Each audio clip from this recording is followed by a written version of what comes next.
जिस मुल्क ने ये जंग शुरू की वो आज अमन की मेज़ पर मौजूद ही नहीं। अमेरिका और ईरान जंग बंदी पर मुत्तफिक हो गए।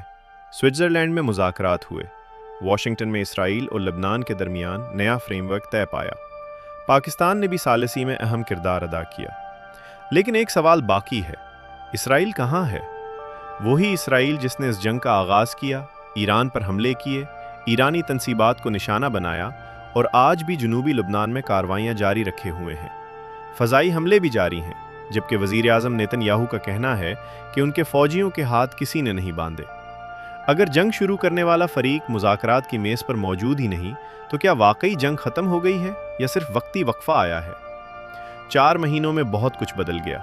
28 फरवरी को अमेरिका और इसराइल ने ईरान पर बड़े हमले किए।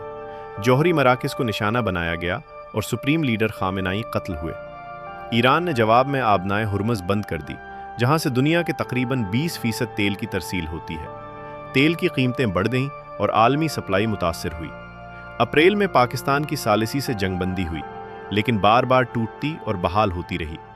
15 जून को अमेरिका और ईरान एक इब्तदाई फ्रेमवर्क पर मुत्तफिक हुए और जंगबंदी मजीद 60 दिन के लिए बढ़ा दी गई। लेकिन ये अमन मुआहदा नहीं, सिर्फ एक आर्जी वक्फा था, क्योंकि कई बुनियादी सवाल अब भी हल तलब हैं। इसी दौरान जब स्विट्ज़रलैंड में मुज़ाकरात जारी थे, इसराइली फ़ौज जनूबी लबनान में कार्रवाइयाँ कर रही थी। मुआहदे के अगले ही रोज़ लबनान में एक लिबनानी फ़ौजी मारा गया।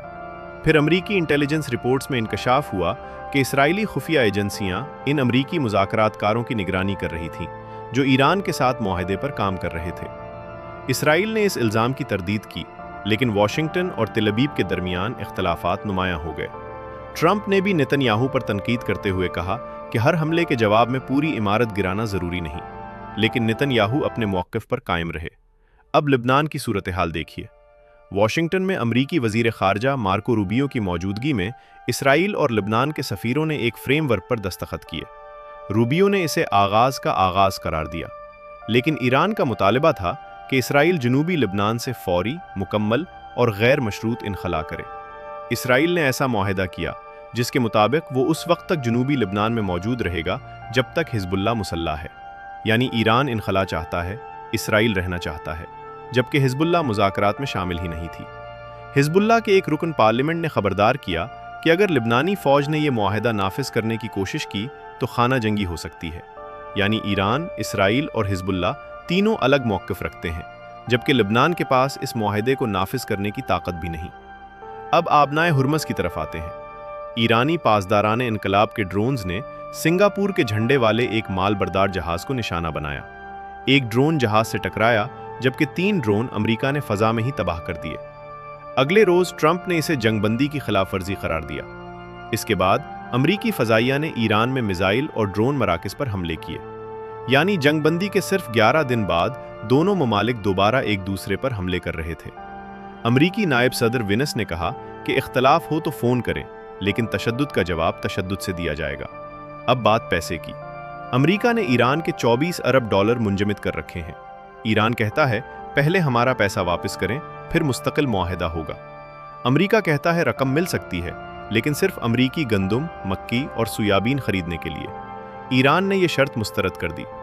बाद में ईरान ने दावा किया कि अमेरिका 12 अरब डॉलर फौरी जारी करने पर तैयार हो गया है, लेकिन वाशिंगटन ने इसकी तस्दीक नहीं की। यानी दोनों के दावे मुख्तलिफ हैं और रकम आज भी मुंजमद है। अब असल मसला जौहरी प्रोग्राम।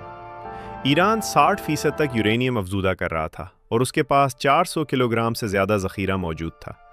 ईरान के सदर कहते हैं कि अफजूदगी का हक कभी नहीं छोड़ेंगे। ट्रंप कहते हैं महदूद सतह पर इजाज़त दी जा सकती है। अमरीकी वज़ारत ख़ारजा मुकम्मल ख़ात्मा चाहती है।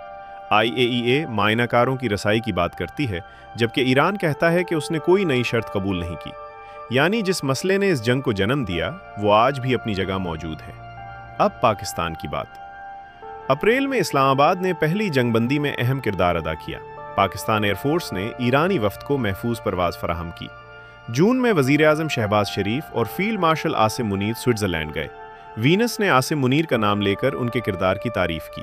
ईरानी सदर पेज़ेश्कियान भी इस्लामाबाद आए, जबकि पाकिस्तान लिबनान मॉनिटरिंग मैकेनिज़्म का भी हिस्सा बन गया। जो मुल्क कुछ अरसा पहले माशी मुश्किलात का शिकार था, आज बड़ी ताकतों के दरमियान सालिसी कर रहा है। लेकिन सवाल ये है कि क्या ये जंगबंदी बरकरार रहेगी या दोबारा जंग भड़क उठेगी। आखिर में पूरी तस्वीर यही है, एक मुआहिदा है जिस पर दोनों फरीक मुत्तफिक नहीं, एक जंगबंदी है जो 11 दिन में टूट गई। इसराइल मुज़ाकरात में शामिल भी नहीं और अपनी कार्रवाइयाँ भी जारी रखे हुए है। लिबनान में ईरान, इसराइल और हिजबुल्लाह तीनों के अलग मकासद हैं। अरबों डॉलर अब भी मुंजमद हैं। जोहरी प्रोग्राम का मसला भी हल नहीं हुआ। ये जंग ख़त्म नहीं हुई, ये सिर्फ रुकी हुई है। अगले 60 दिन फैसला करेंगे कि ये वक्फा अमन में बदलता है या एक नई जंग का आगाज़ बनता है।